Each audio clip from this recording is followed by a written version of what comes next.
Well, that's life that brought it here.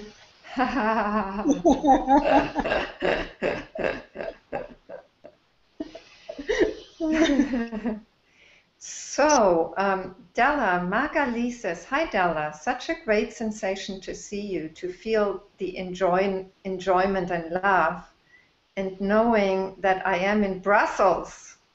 Oh. Very nice. And so there's two more questions.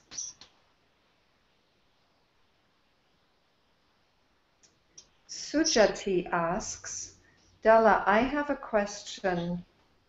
Do you think that the disease is a message of your body to you? I think there's something to listen to. Yes, I think there is something to listen to. Sure. Mm-hmm.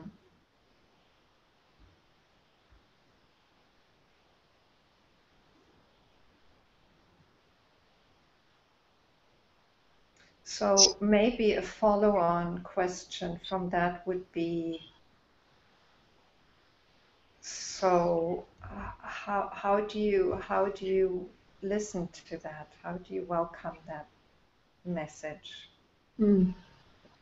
Well, listening is easier when you take the time to come back to silence and just be with what's there.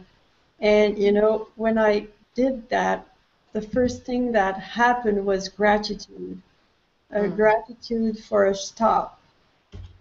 So that was my message for me, you know, this gratitude to stop and listen to my inner truth that was manifesting. So for me, it's really the invitation uh, to take care of that and take care of, and maybe I would not say stop. I would not say stop more, but just be aligned more with, because you know, as a human being, we have so many things we do all the time, and we think you know, we think we have to do all those things. But then when something like that happens, it makes it, well, it made me question, you know, what was my priority through all those things I was doing. And that for me was the message, you know, to return to my needs and return to this invitation to take care of that prior to everything else. So it was really for me a return to listen to that, which can move from moment to moment, but just coming in a more intimate way of listening, you know, taking more time to be aligned with that.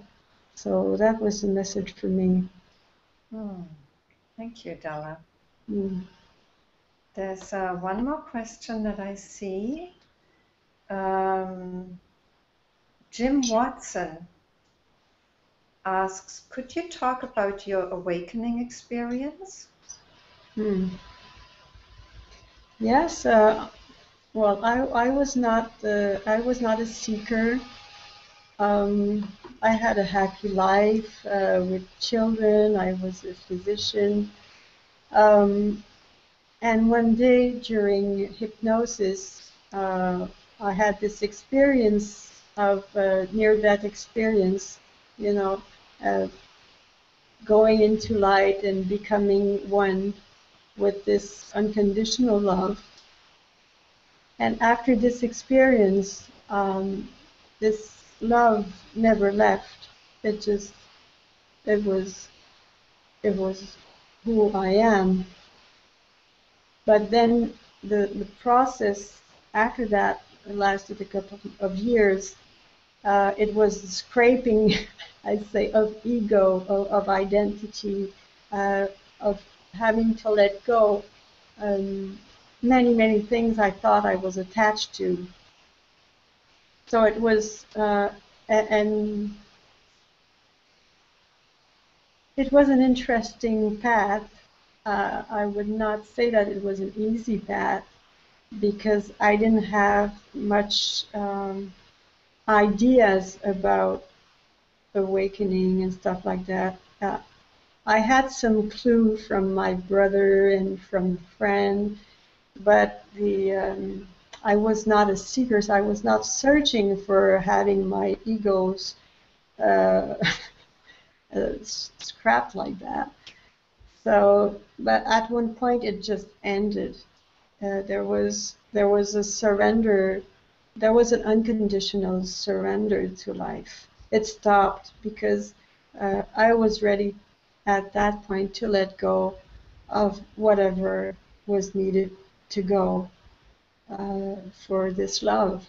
So, and then I realized, once everything is gone and there's nothing left and there's nothing to say and there's nothing to add and there's nothing to share, then life took over, So the movement of life took over, and now I feel like I am a servant to this life in whatever way it wants me to be. There's a feeling of being at service to this.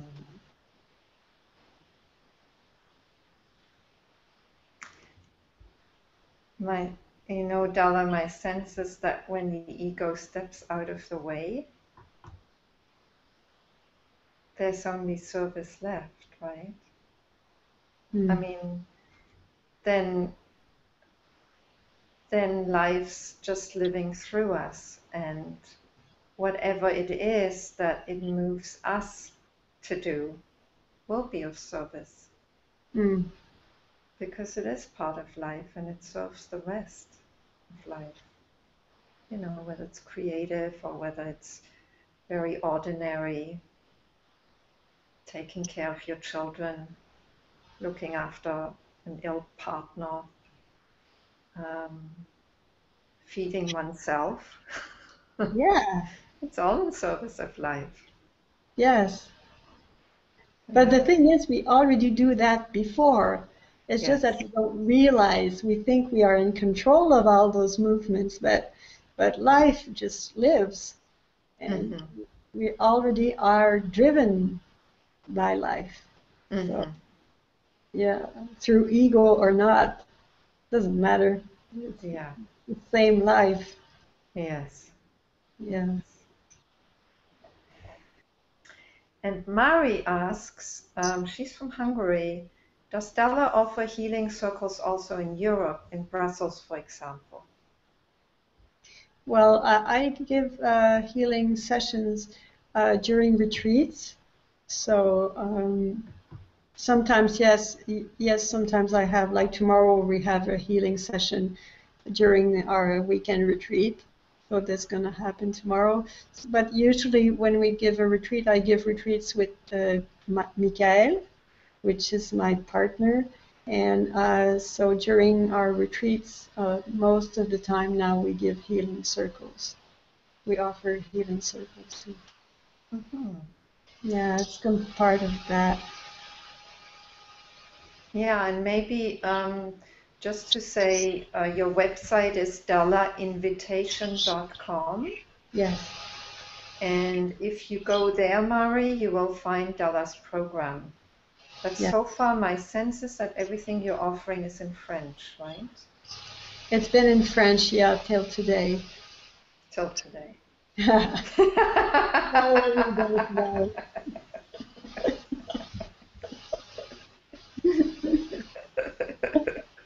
So who knows? You never Maybe, know. Mari, you want to organize a healing circle with Della in Hungary, in English. Who knows?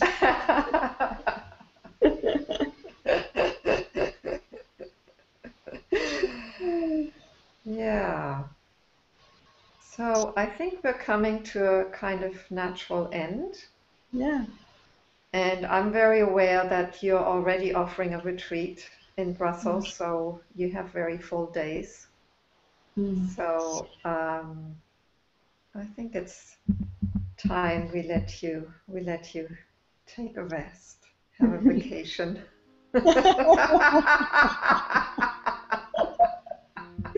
Vacation for everybody.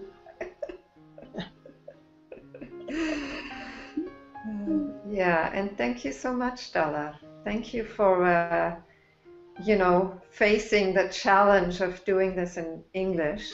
I know your English is very good, but it's a big step, to dare do this in a different language and one that's less familiar to you than your mother tongue. So thank you for that. And, you're very appreciated by people, as is obvious from the comments. Thank you. Yeah. Have a nice end of retreat. Well, it's in the afternoon at your time. That's true. Yes. Well, depending on where people are. Yes. We have people from all over the globe. There are people in Australia for whom it's in the middle of the night.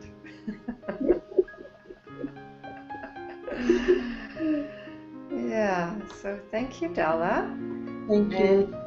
Enjoy. Have fun. Yes. Life is so precious. Mm-hmm.